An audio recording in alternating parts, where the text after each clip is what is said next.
महाराजा कृष्णदेवराय एक कीमती रत्न जड़ित अंगूठी पहना करते थे।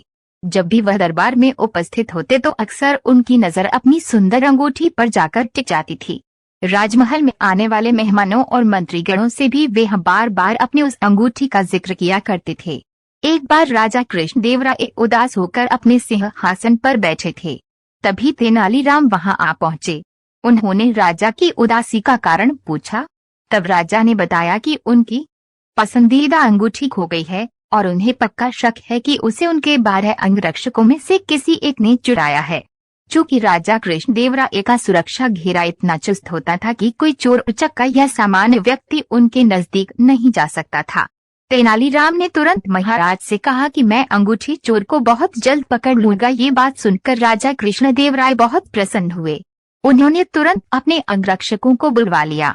तेनालीराम बोले, राजा की अंगूठी आप 12 अंगरक्षकों में से किसी एक ने की है, लेकिन मैं इसका पता बड़ी आसानी से लगा लूंगा। जो सच्चा है उसे डरने की कोई जरूरत नहीं और जो चोर है वे कठोर दंड भोगने के लिए तैयार हो जाए। तेनालीराम ने बोलना जारी रखा, आप सब मेरे साथ आइए, हम सबको काली माँ के मंदिर जाना है।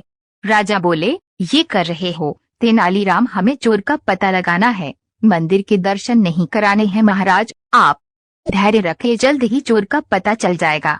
तेनालीराम ने राजा को सब्र रखने को कहा। मंदिर पहुंचकर तेनालीराम पुजारी के पास गए और उन्हें कुछ निर्देश दिए। इसके बाद उन्होंने अंगरक्षकों से कहा, आप सबको बारी बारी से मंदिर में जाकर माँ काली की मूर्ति के पैर छूने हैं और फौरन बाहर निकल आना है। ऐसा करने से माँ काली आज रात स्वप्न में मुझे उस चोर का नाम बता देंगी। अब सारे अंगरक्षक बारी बारी से मंदिर में जाकर माता के पैर छूने लगे। जैसे ही कोई अंगरक्षक पैर छूकर बाहर निकलता, तेनालीराम उसका हाथ सूंघते और एक कतार में खड़ा कर देते। कुछ ही देर में सभी अंगरक्षक एक कतार में खड़े हो गए। महाराज बोले, चोर का पता तो कल सुबह लगेगा, तब तक इनका क्या किया जाए। नहीं महाराज, चोर का पता तो ला चुका है, 7वें स्थान पर खड़ा अंगरक्षक ही चोर है। ऐसा सुनते ही वो अंगरक्षक भागने लगा, पर वहां मौजूद सिपाहियों ने उसे धर दबोचा और कारागार में डाल दिया। राजा और बाकी सभी लोग आश्चर्यचकित थे कि तेनालीराम ने बिना स्वप्न देखे कैसे पता कर लिया है कि चोर वही है।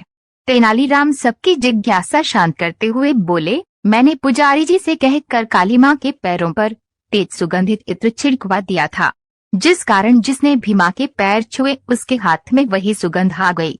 लेकिन जब मैंने 7वें अंगरक्षक के हाथ में के तो उनमें कोई खुशबू नहीं थी। उसने पकड़े जाने के डर से माँ काली की मूर्ति के पैर छुए ही नहीं, इसलिए ये साबित हो गया कि उसी के मन में पाप था और वही चोर है। राजा कृष्णदेवराय एक बार फिर तेनालीराम की बुद्धिमत्ता के कायल हो गए और उन्हें स्वर्ण मुद्राओं से सम्मानित किया।